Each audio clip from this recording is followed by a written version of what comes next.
क्या आप भी एक ऐसी कंट्री में जाना चाहते हैं जहां का वीज़ा रेशो अप टू 95% हो, यहाँ पे आपकी लिविंग एक्सपेंस भी बहुत अफोर्डेबल हो, उसके साथ साथ आपको यहाँ पे कोई इंग्लिश टेस्ट भी ना देना पड़े, लाइक आइल्स, टॉफल, पीटी भी यहाँ पे रिक्वायर्ड ना हो, आप इजीली एमओआई की बेस पे यहाँ पे एडमिशन सिक्योर कर सकें। So welcome to my study around the world series, जहाँ हम हर कंट्री के प्रॉस कॉन्स, उसकी रिक्वायरमेंट्स, उसका प्रोसेस, उसकी यूनिवर्सिटीज़, उसकी scholarships, each and everything discuss करते हैं विदाउट एनी शुगर कोटिंग। तो वीडियो को एंड तक ज़रूर देखिएगा और चैनल को सब्सक्राइब कर लें।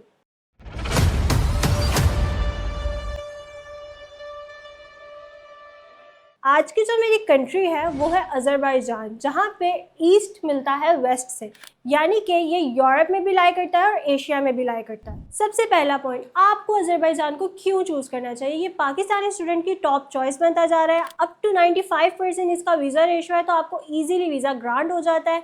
यहाँ की रिच हिस्ट्री और क्वालिटी ऑफ एजुकेशन है, उसके अलावा आपको टॉप रैंक यूनिवर्सिटीज़ मिल जाती हैं। लो ट्यूशन फीस के साथ साथ आप ईजिली यहाँ पे इंग्लिश शॉर्ट प्रोग्राम्स में अप्लाई कर सकते हैं। और सबसे मज़े की बात, आप अपनी स्टडी कंप्लीट करने के बाद अपना स्टडी वीज़ा वर्क परमिट पे भी कन्वर्ट करवा सकते हैं। और बहुत सी फीमेल्स का ये कंसर्न होता है कि हमें एक सेफेस्ट कंट्री चाहिए, तो सऊदी अरेबिया के बाद अज़रबैजान एक बहुत ही सेफेस्ट कंट्री है जहाँ पे फीमेल्स इजीली जा सकती हैं।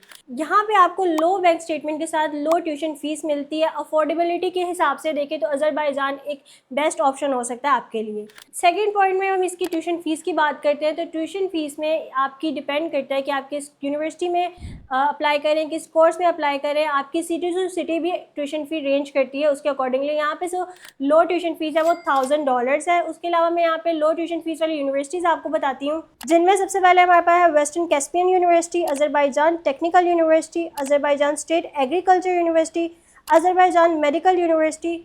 ये वो तमाम यूनिवर्सिटीज़ हैं जहाँ पे बीएस मास्टर के बच्चे इजीली अप्लाई कर सकते हैं और इनकी लो ट्यूशन फीस है। आपको यहाँ पे इंग्लिश और प्रोग्राम्स मिल जाते हैं और क्वालिटी ऑफ एजुकेशन भी मिलती है। अब मैं टॉप रैंक यूनिवर्सिटीज़ की बात करूँ, यहाँ की ट्यूशन फीस स्लाइडली एक्सपेंसिव होगी according to your course and your university. तो सबसे पहले हमारे पास है Baku state university, Khazar university, ADU university and Nakhchivan university. और यहाँ सबसे मज़े की बात यह है कि आपको शॉर्ट टर्म कोर्सेज भी ऑफर होते हैं, कुछ 9 मंथ्स के होते हैं, कुछ 11 मंथ्स के होते हैं। यहाँ पे सबसे पहले आपके पास लैंग्वेज प्रोग्राम्स आ जाते हैं, उसके बाद आपके पास बिजनेस डिप्लोमास आते हैं, आईटी सर्टिफिकेशंस भी आपको यहाँ पे आप इजीली कर सकते हैं। फील्ड्स की बात करें तो यहाँ पे आपके पास engineering, IT, computer science, medicine, law, arts, humanities के प्रोग्राम्स आपके पास अवेलेबल है। अब इंटेक्स की बात करते हैं तो यहाँ पे एक ही मेजर इंटेक होता है। बहुत सी यूनिवर्सिटीज सेकंड इंटेक जो है ऑफर करती हैं, बहुत सी यूनिवर्सिटीज़ ऑफर नहीं करती। जो मेजर इंटेक है वो अगस्त और सितंबर का इंटेक है। आप स्कॉलरशिप के लिए भी इस इंटेक में अप्लाई कर सकते हैं। और जो दूसरा इंटेक है वो फेब इंटेक है, which is minor intake, limited courses और लिमिटेड यूनिवर्सिटीज़ आपको ऑफर करती हैं। अब सबसे मेन पॉइंट स्कॉलरशिप की बात करते हैं। अज़रबैजान में आपको गवर्नमेंट बेस्ड स्कॉलरशिप मिलती है जो फुली फंडेड स्कॉलरशिप है। यहाँ पे आपको ट्यूशन फी वेवियर मिलता है, आपको स्टाइपेंड मिलता है, अकोमोडेशन मिलती है, आपको एड अलाउंस मिलता है। उसके अलावा आपको यहाँ पे वीज़ा कॉस्ट भी आपकी वेव्ड ऑफ हो जाती है। अब यूनिवर्सिटीज़ बेस्ड स्कॉलरशिप की बात करते हैं तो वो आपकी मेरिट और आपकी प्रोफाइल पे डिपेंड करता है। आपको partially and fully fee waiver भी मिल जाता है, समटाइम्स 100%, समटाइम्स 50% भी आपको फी वेवियर मिलता है अकॉर्डिंग टू योर प्रोफाइल। आपने यूनिवर्सिटी में अप्लाई करने से पहले यूनिवर्सिटी के पोर्टल पे चेक करना है कि आपकी यूनिवर्सिटी स्कॉलरशिप ऑफर कर रही है कि नहीं, और उसके अकॉर्डिंगली आपने उसमें रिक्वायरमेंट्स फिल करके आप इजीली इसमें अप्लाई कर सकते हैं। अब रिक्वायरमेंट्स की बात करें तो रिक्वायरमेंट्स में आपके 50 से 60% मार्क्स रिक्वायर्ड है। उसके अलावा आपका स्टडी गैप भी एक्सेप्टेबल है।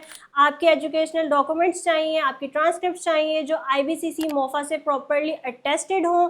उसके अलावा आपका पासपोर्ट, आपकी picture, 2 letter of recommendation, letter of motivation और आपका रिज्यूमे। बहुत सी यूनिवर्सिटीज़ में आइल्स रिक्वायर्ड नहीं है, तो आपने देख के करना है अप्लाई कि आपकी यूनिवर्सिटी में, आपके कोर्स में आइल्स रिक्वायर्ड है या नहीं। और सबसे बेस्ट बात यह है कि इसकी एम्बेसी पाकिस्तान में है, तो आपको थर्ड कंट्री में ट्रैवल करके नहीं जाना पड़ता अपॉइंटमेंट के लिए। अब इसके प्रोसेस की बात करें, प्रोसेस बहुत सिंपल सा है। आपने यूनिवर्सिटी शॉर्टलिस्ट करनी है, उसके अकॉर्डिंगली अपना कोर्स देखना है, अपने डॉक्यूमेंट्स को प्रिपेयर करना है, आपने अपनी एप्लीकेशन सबमिट करनी है। एप्लीकेशन सबमिट करने के बाद आपको ऑफर लेटर रिसीव हो जाएगा। ऑफर लेटर रिसीव करने के बाद आपने अपनी फ़ी डिपॉजिट करनी है और आप इजीली अपना वीज़ा अप्लाई कर सकते हैं। 2 से 4 हफ्तों में आपका वीज़ा इजीली ग्रांट हो जाता है। तो अगर आप भी ऐसी कंट्री में जाना चाहते हैं जहाँ इतने फ़ायदे हों, तो अभी यूनिवर्सिटी स्पेस वीज़ा कंसल्टेंट से अपना प्रोसेस करवाएं और आप भी अपनी ड्रीम डेस्टिनेशन पे जा सकते हैं। तब तक के लिए मुझे इजाज़त, मिलते हैं इस तरह की एक नई वीडियो के साथ। अल्लाह हाफिज़।